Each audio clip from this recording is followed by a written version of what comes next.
Día 122, lección número 12, Evangelio de San Marcos. Primero, introducción. ¿Quién escribió el libro? Juan Marcos, el hijo de una viuda de Jerusalén, cuyo hogar fue un lugar de reunión para los primeros cristianos.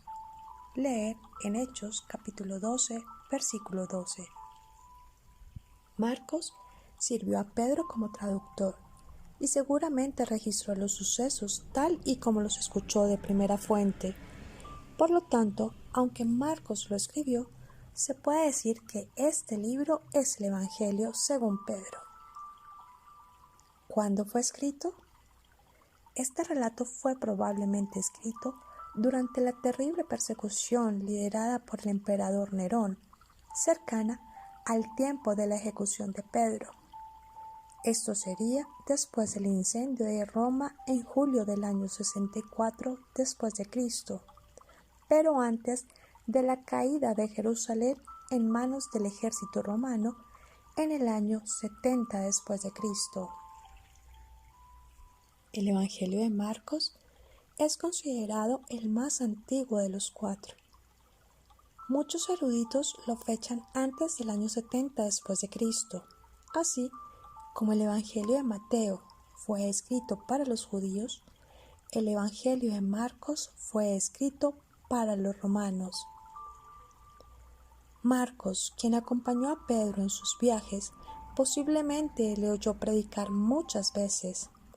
Debido a esa estrecha relación entre Marcos y el apóstol Pedro, su evangelio refleja la influencia de este apóstol impulsivo y enérgico. Marcos presenta a Cristo con todo su poder y autoridad, enfático en sus obras. Marcos fue el primer evangelio que se escribió. Encontramos 31 versículos que no se citan en los demás evangelios. Marcos narra más milagros que cualquier otro de los evangelios. ¿A quién fue escrito? El característico tono no judío de este libro y las notables alusiones a las costumbres romanas muestra de manera clara que se escribió para los creyentes en Roma. El Imperio Romano, poder que en ese entonces dominaba el mundo, había comenzado a perseguir a los cristianos, y Marcos quería animar a los cristianos que sufrían. Este evangelio fue escrito en Roma. El Evangelio de Marcos es una obra literaria original y obedece a un propósito determinado. Este propósito no es en primer término biográfico, aunque sí hubo curiosidad en la Iglesia sobre la vida de Jesús, sino teológico. Se ha llegado a llamar el Evangelio de Marcos un tratado de capacitación para equipos misioneros. Marcos quiere edificar a la comunidad cristiana ofreciéndole una serie de enseñanzas puestas en el molde de un relato de vida, de la vida terrenal de Jesús. No siendo un historiador moderno, le interesa menos la precisión cronológica y geográfica de su relato que la significación que tiene. Para él, el pasado y el presente se confunden. El Jesús que predicaba y curaba a los enfermos en Palestina se identifica totalmente con el Señor resucitado que habla y actúa en la iglesia contemporánea de Marcos. Un rasgo muy original del retrato de Jesús en Marcos es el llamado secreto mesiánico.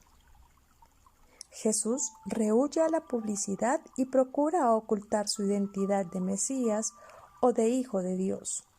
Prefiere enseñar privadamente a los discípulos, quienes, sin embargo, no entienden el verdadero sentido de sus dichos y milagros. Algunos autores ven en el secreto mesiánico una inversión de Marcos o de su comunidad, pero este aspecto del Evangelio tiene bases históricas. Jesús impulsó el silencio para evitar un entusiasmo popular de tipo revolucionario.